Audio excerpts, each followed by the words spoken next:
Dieu a tout créé, mais il ne te demande pas de tout prendre. Dieu a tout créé. Il a créé des belles femmes, des hommes très beaux. Il a créé des longs, des courts, des grands, des petits. Mais il ne te demande pas de tout prendre. Et je veux rajouter à cela, mets une virgule.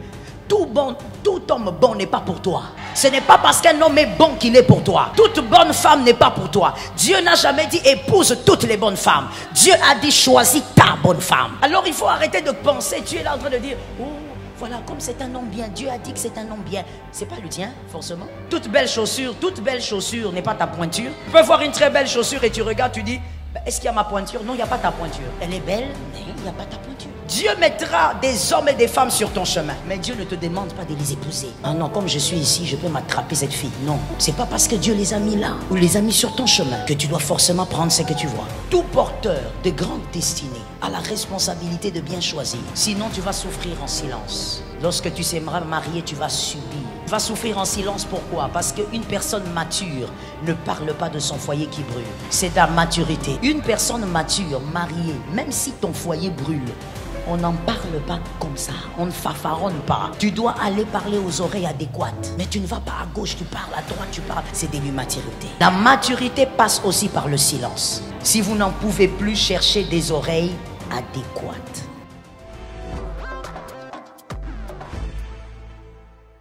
Il y a une ignorance dans le monde évangélique, c'est que les frères célibataires pensent que ce sont les sœurs qui doivent prier pour le mariage. Et eux doivent attendre. Eux n'ont pas de problème de prière. Mon frère, si c'est toi qui deviendras le chef, c'est toi qui dois prier. Tu dois prier pour te faire accompagner par une bonne personne. Évoluons.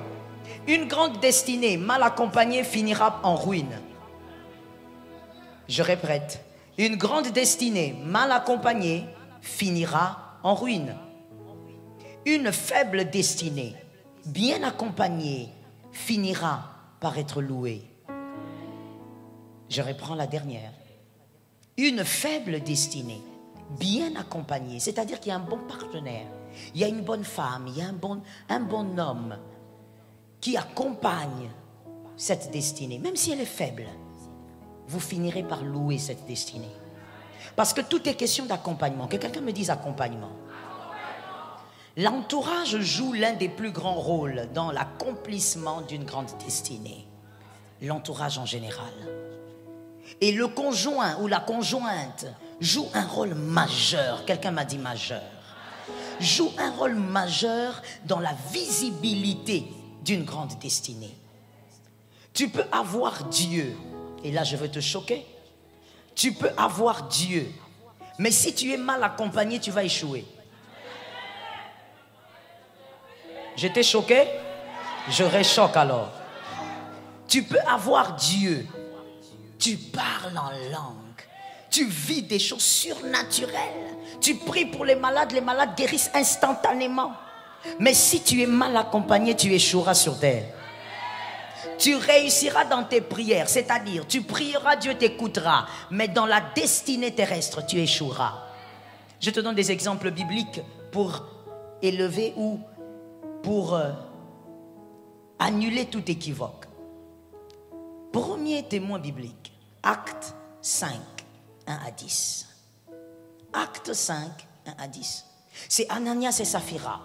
Les deux avaient Dieu, mais les deux sont morts le même jour. Pourquoi? Ananias était mal accompagné, mais Saphira aussi était mal accompagnée. C'est-à-dire les deux sont tombés sur une élévation financière, mais personne n'a su bien conseiller l'autre. Ils sont morts le même jour. Ce que tu demandes à Dieu comme bénédiction, c'est rien pour lui. Cherche d'abord un bon accompagnateur. Il y a des personnes ici, Dieu ne vous bénit pas dans une certaine dimension parce qu'il attend que tu sois bien accompagné. Ça tombe sur toi là derrière. Mais cet amen m'inquiète un peu. J'ai l'impression qu'il y a quelqu'un qui n'est pas connecté. Il y a des gens ici qui disent au Seigneur, surtout vous les hommes célibataires, vous dites au Seigneur, Seigneur, promotion, il ne va pas te donner. Parce que s'il te donne cette promotion, tu risques de choisir une femme dans un cadre qui va te détruire. Ananias était mal accompagné, voilà pourquoi il était mort. Mais Saphira aussi était mal accompagnée, voilà pourquoi elle était morte. That's it. Nous avons un deuxième témoin, Juge 16, 22. Juge 16, 22, c'est Samson. Samson, un homme extraordinaire que tu connais. Tu as tellement lu la Bible, je ne veux pas revenir à ça. Celui qui a sorti le peuple d'Israël d'une souffrance, des tumultes. Mais c'est celui-là qui se fait prendre par une femme. La puissance divine. Il déstabilise les Philistins. Quand Samson arrive, les Philistins sont en débandade. Quelqu'un m'a dit débandade. Mais une seule femme a arrêté l'histoire. Au nom de Jésus, monsieur, qu'une femme n'arrête pas ton histoire. Je parlais aux messieurs, ils sont allés où? Je disais qu'une femme n'arrête pas ton histoire. Une seule femme. Une seule femme. Troisième témoin de celui qui est mal accompagné, mais tout ayant Dieu et ayant échoué. Genèse 3, 23. Adam. Comment parler de ça sans parler d'Adam? Adam. Genèse 3, 23. Adam, on te chasse comme ça. Alors que Dieu, Adam, toi tu voyais Dieu. Le jour où Dieu a cherché Adam, il a dit, Adam, tu es où? C'est-à-dire que, Adam, toi tu voyais Dieu.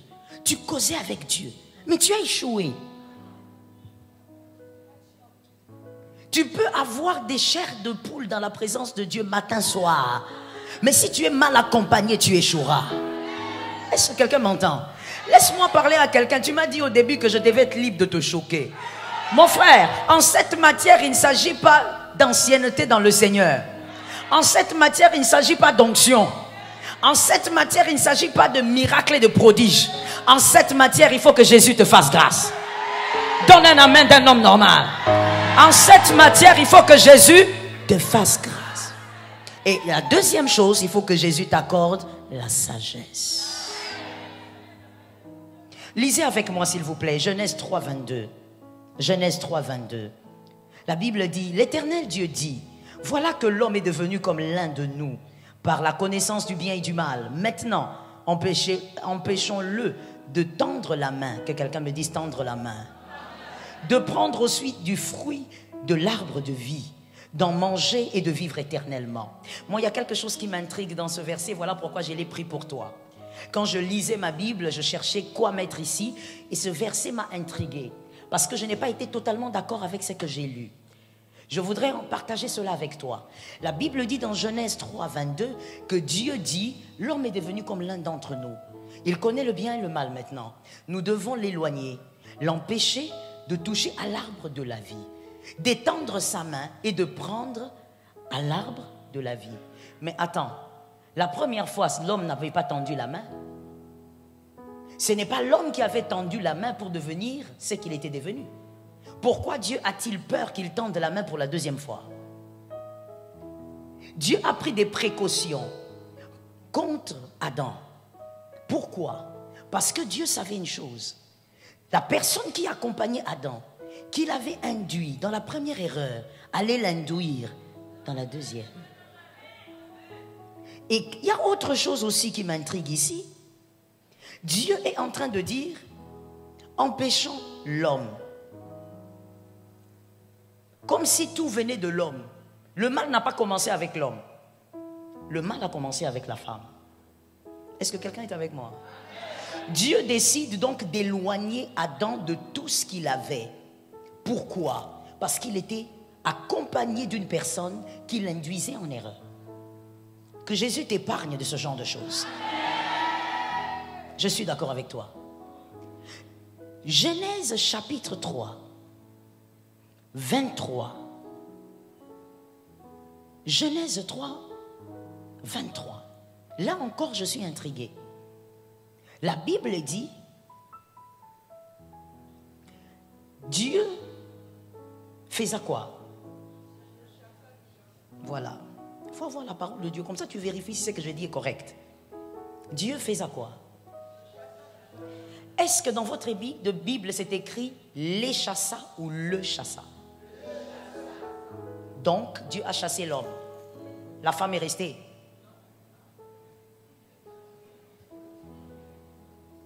Mais dans votre Bible, c'est écrit le ou les. La femme est restée donc. Cette lumière me dérange, je n'ai pas bien vu. On dirait qu'il y a des gens qui ont dit La femme est restée. Ève est restée ou elle est partie?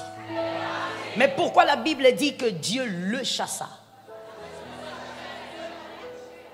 Allons-y tout doucement.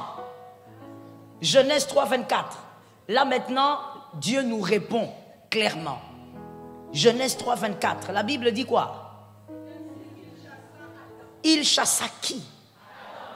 Ève était là. C'est pas Adam qui avait amené le problème. Hein? C'est Ève. C'est elle qui a parlé avec le serpent. Au lieu de se limiter là, elle a voulu manger. Et elle donna à l'homme. Mais attends, dans tout ça, pourquoi Dieu te chasse, Adam? Et tu ne fais pas mention d'Ève.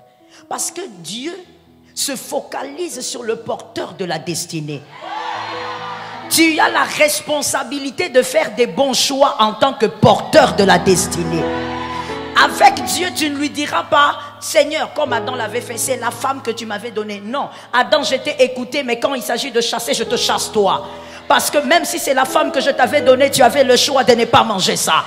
Puisque c'est moi qui te donne une femme, tu as le choix de dire, Seigneur, donne-moi une autre femme, celle-ci m'induit en erreur. Je dis à quelqu'un, tu es porteur d'une grande destinée, fais des bons choix sur terre. Choisis la bonne femme, choisis le bon mari. Cet amen est bizarre. Où sont les personnes qui doivent me donner des amens? Mon frère, tu sais quand tu dis amen, tu sais les frères, vous, les frères célibataires, vous frimez ici, mais vos choix sont façon. Toujours façon. Vous nous amenez toujours des filles sorcières. Tu viens là, tu dis, maman, voilà ma fiancée. Mais quand on la regarde, la sorcellerie est dedans, l'impudicité est dedans. C'est ça que toi tu aimes. Donc quand moi je dis de donner un amen, il faut donner un amen que quelque chose quitte ta vie. Dieu, il n'est pas... Please, écoute ça. Dieu n'est pas dans les excuses. Dieu n'est pas dans les excuses. Seigneur, tu sais, j'étais en train de prier, c'est elle que j'ai vue pendant 4 jours. Dieu n'est pas dans les excuses. Tu as la responsabilité de faire des bons choix. Écoutons-nous. Dieu a tout créé, mais il ne te demande pas de tout prendre. Dieu a tout créé. Il a créé des belles femmes, des hommes très beaux. Il a créé des longs, des courts, des grands, des petits. Mais il ne te demande pas de tout prendre. Et je veux rajouter à cela, mets une virgule. Tout homme bon n'est pas pour toi. Ce n'est pas parce qu'un homme est bon qu'il est pour toi. Toute bonne femme n'est pas pour toi. Dieu n'a jamais dit épouse toutes les bonnes femmes. Dieu a dit choisis ta bonne femme.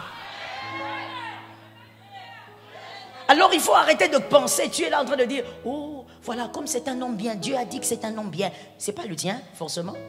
Toute belle chaussure n'est pas ta pointure. Toute belle chaussure n'est pas ta pointure. Tu peux voir une très belle chaussure et tu regardes, tu dis, est-ce qu'il y a ma pointure? Non, il n'y a pas ta pointure. Elle est belle, mais il n'y a pas ta pointure. Dieu mettra des hommes et des femmes sur ton chemin. Je suis d'abord en train de parler aux célibataires ici. C'est important. Dieu mettra des hommes et des femmes sur ton chemin. Mais Dieu ne te demande pas de les épouser. Ah non, comme je suis ici, je peux m'attraper cette fille. Non. C'est pas parce que Dieu les a mis là ou les a mis sur ton chemin que tu dois forcément prendre ce que tu vois. Tout porteur de grande destinée a la responsabilité de bien choisir. Sinon, tu vas souffrir en silence. Lorsque tu seras marié, tu vas subir. Tu vas souffrir en silence. Pourquoi? Parce qu'une personne mature ne parle pas de son foyer qui brûle. C'est de la maturité. Une personne mature. Là, maintenant, je suis avec les mariés. Parce que là, je veux balancer comme ça. Une personne mature, mariée, même si ton foyer brûle, on n'en parle pas comme ça. On ne fanfaronne pas. Tu dois aller parler aux oreilles adéquates. Mais tu ne vas pas à gauche, tu parles, à droite, tu parles. Et vous savez, généralement, avec les mariés, lorsque vous voulez... vous êtes fatigué de votre couple parce que vous vous êtes rendu compte que vous avez épousé la mauvaise personne, un fossoyeur, une fossoyeuse de destinée. Comme vous voulez vous donner raison, comme vous voulez que tout le monde vous donne raison, vous trouverez ou vous vous retrouverez en train de commencer à fanfaronner. vous allez en parler à gauche, à droite. C'est de l'immaturité. Est-ce que quelqu'un m'entend? La maturité passe aussi par le silence. Si vous n'en pouvez plus, chercher des oreilles adéquates.